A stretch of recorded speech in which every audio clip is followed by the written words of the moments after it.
Do you ever cry? Do you ever feel a sense of disillusion that just makes you shed the waterworks?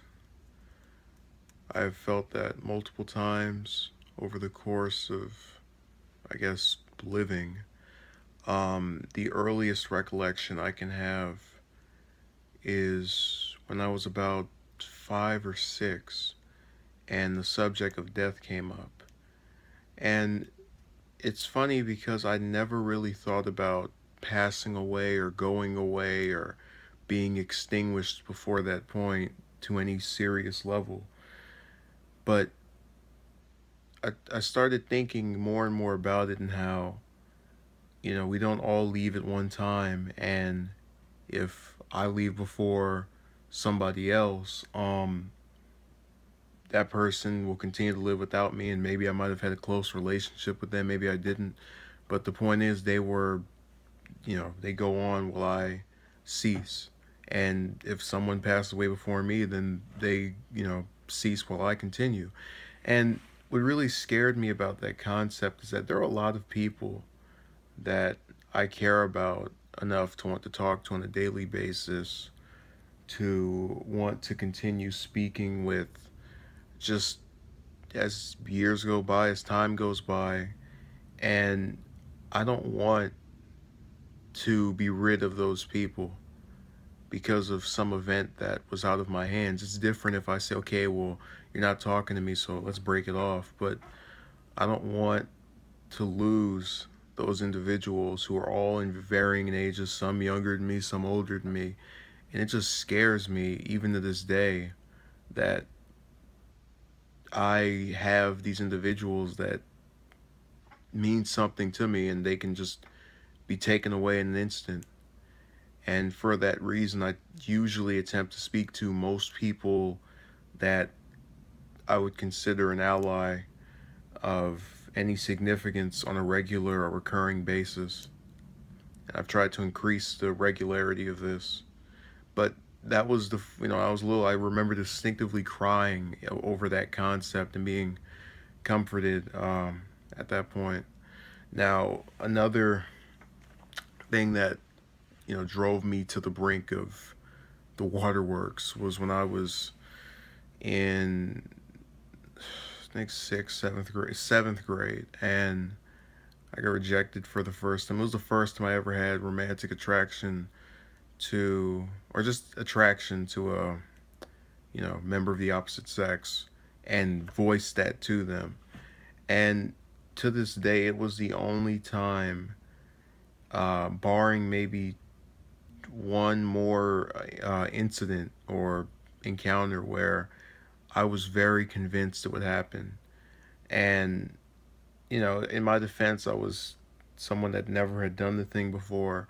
But after they turned me down, they proceeded to, you know, make some joke of it. And it felt as if you're rubbing salt in the wound. Oh, he can't get with me, so let me talk smack about him. And I wasn't brought to the point of tears by that, but over years of just having and struggling to, and unsuccessfully attempting to arouse attraction on the part of members of the opposite sex, that collectively, over a course of years, is enough to bring me to a point where I do get disillusioned heavily and not want to bother with even trying anymore, and feel tears almost when they come from my eyes. And it isn't ever over just this one girl said no, that one girl said no. It's the fact that it's over and over again. And it is so irritating to feel as if, with most things, such as school, if I pass all of my tests and get a certain grade, I can go anywhere. And then, uh, if I try to read up on this, I can learn it.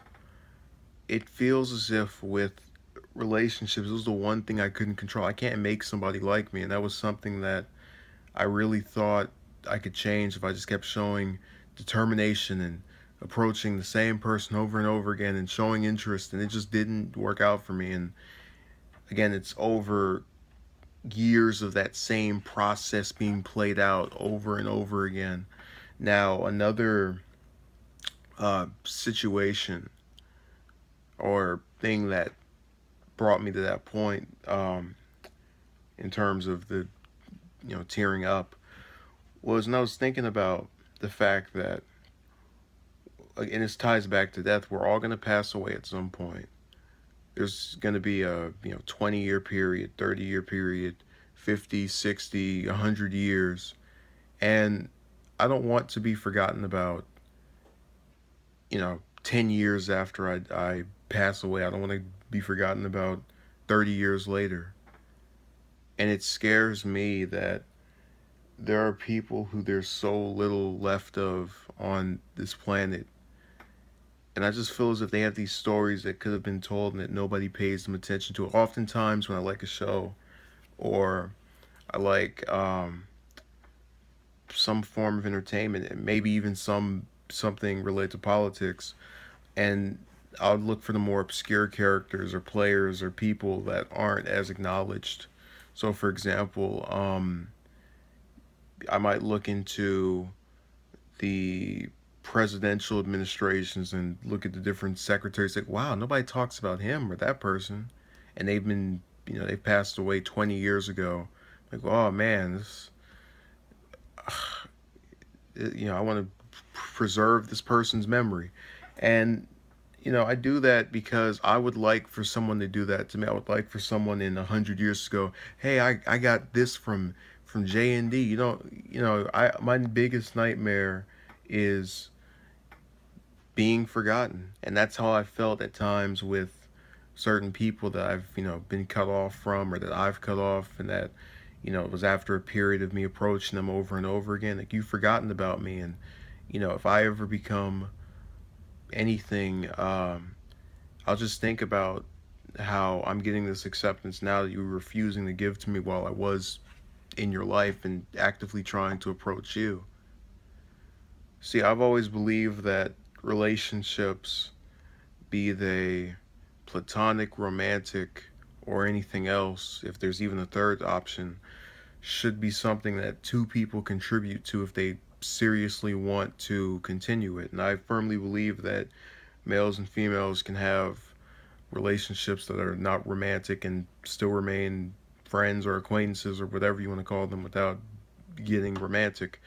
And I've seen that, or I saw that rather, within friendships I had when I was younger, at a point where, romantic thoughts weren't all clouded up in my head. And that's one of the worst parts of, thinking back to early childhood and going, wow, none of them approached me. None of them sent me a message. None of them tried to find me. There used to be, this was more so with males, just because I had more male friends and female friends. I would, go and sometimes try to look them up on Facebook.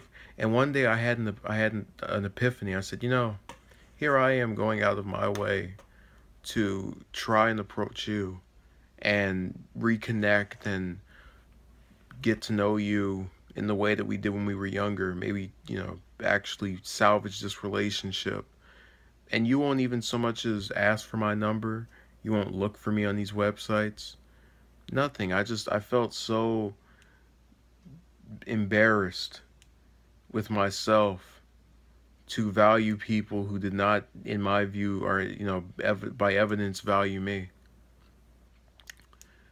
And I can't even have a sense of regret in not talking to them because they don't care. It doesn't bother them. It doesn't make them feel any type of way.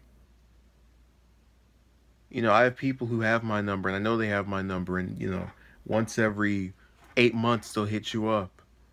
And I said, I don't want every 8 months. I don't want any 7 months. I don't want, and it's not, look, I'm not saying if you have an acquaintance, you, should just cut them off. I'm saying if there's somebody, there was a guy I spoke to for a couple of months on a day-to-day basis, and every time I spoke to him, it would always be me who sent the message. And if you didn't message him, he wouldn't message you, and I hated that. So one day I said, all right, well, forget it. And he changed his tune, but these other ones, that I've approached and I've asked them, why can't you just send a message? They look you dead in your face and just, one of them even outright said, I don't care. I mean, I couldn't believe it. I was astonished that here I am valuing these people, and for what? This is why I stick mainly to my best friend and my younger sibling, because I don't need to worry about it being a one-way street with them. They're the only two individuals who, since my childhood or my early youth, and really just throughout all of high school, because people who have proven to be, stand the test of time recently didn't come around until, a year or two ago. They were just the only two that actually were always there, or, I could actually count on and be convinced they gave anything about me. They cared. And I don't like having to say, oh, well, yeah, the people who care about me are these two people, in the terms of just friendship wise. But what else am I supposed to say when I approach individuals and, you know, I get this? I'm more interested in them than they are in me. And, it made me tear up because I thought to myself, this is going to be me for another 20 or 30 years. I'm going to be this old man who, only has these two people that he can rely on and say, these are my, companions. And everybody else, it's like, who cares about you? You're nothing. And yeah, that teared me up. Let me know in the comment section if you've had anything of that nature. And if you like this video, subscribe. I doubt you will.